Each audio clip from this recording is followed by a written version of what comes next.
अगर एफपीओ को कमाना है छप्पर फाड़ मुनाफा, तो शेयरधारकों की संख्या में करना होगा आशातीत इजाफा। वंदे मातरम। आप देख रहे हैं एफपीओ बुलेटिन और मैं हूं आपके प्रगति पथ का सदाबहार साथी मनोज मिश्र। एफपीओ के समावेशी उत्थान में सहायक समिति सीरीज के पूर्व के एपिसोड में एफपीओ के समुत्थान, उसके कार्यकलापों में अपेक्षित गतिशीलता व पारदर्शिता लाने हेतु 4 समितियों प्रबंध समिति, लेखा समिति, व्यापार विकास समिति और शेयरधारक विस्तार समिति के गठन की आवश्यकता के बारे में विस्तार से जानकारी दी गई थी और यह भी बताया गया था कि बारी बारी से इन समितियों के मुख्य दायित्वों से अवगत कराने हेतु लगातार 4 एपिसोड प्रसारित किए जाएंगे।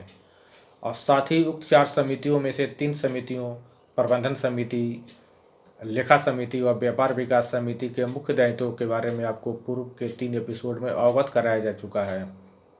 तो आज का बुलेटिन उसी सीरीज का चौथा और आखिरी एपिसोड है और आज के एपिसोड में हम लोग शेयरधारक विस्तार समिति के प्रमुख दायित्वों के बारे में जानकारी हासिल करेंगे। शेयरधारक विस्तार समिति दरअसल शेयरधारक किसी भी एफपीओ के रीढ़ होते हैं। इनके बिना एफपीओ की कल्पना भी नहीं की जा सकती।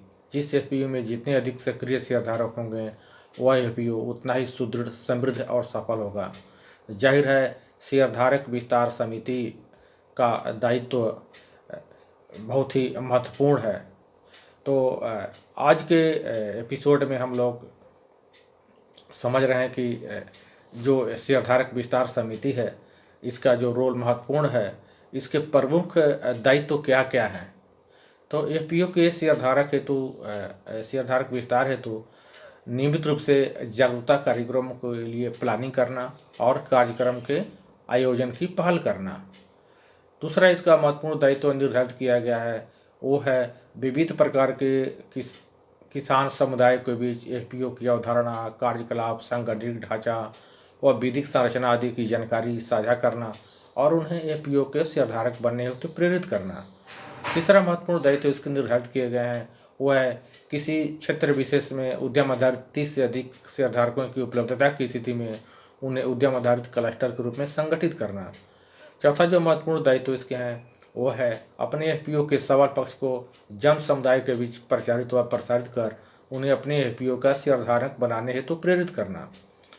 पांचवा महत्वपूर्ण दायित्व इसके हैं किसान समुदाय के बीच अपने एफपीओ के बारे में बेहतर जानकारी संप्रेषित करने हेतु हैंडबिल, ब्रोशर, बैनर व विभिन्न दृश्य व श्रव्य माध्यमों से का सहारा लेकर उन्हें शेयरधारक बनाने हेतु प्रेरित करना।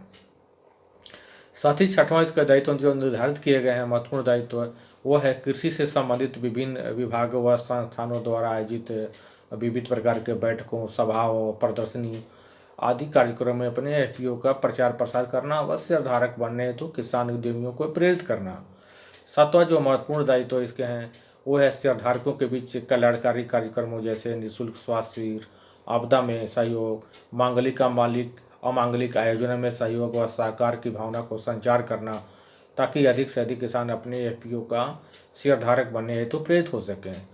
आठवां जो महत्वपूर्ण दायित्व निर्धारित किए गए हैं इस समिति के वह है विभिन्न प्रकार के सरकारी व गैर सरकारी विभागों संस्थानों के सहयोग से शेयरधारकों के बीच निःशुल्क खाद, बीज, कीटनाशक, पशु आहार, फिश फीड व कृषिजन्य उपकरणों आदि के वितरण सुनिश्चित करना ताकि अन्य किसान के बीच सकारात्मक संदेश पहुँचे एवं वो आपके एफपीओ का शेयरधारक बनने हेतु प्रेरित हो सके।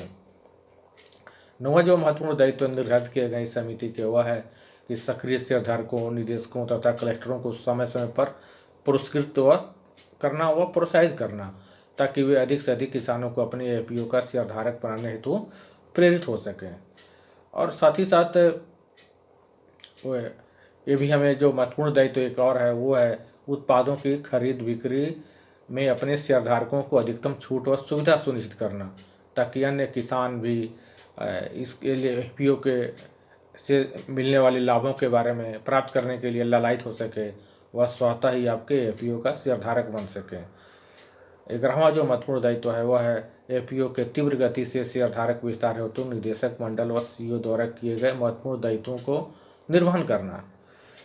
इस प्रकार शेयरधारक विस्तार समिति के गठन व उसके द्वारा दायित्वों के समय के निर्वहन से न केवल एफपीओ के शेयरधारकों की संख्या में आशातीत इजाफा होगा अपितु विभिन्न कार्यकलापों में शेयरधारकों की भागीदारी से कारोबारी गतिविधियों के आकार में भी मनचाही वृद्धि होगी।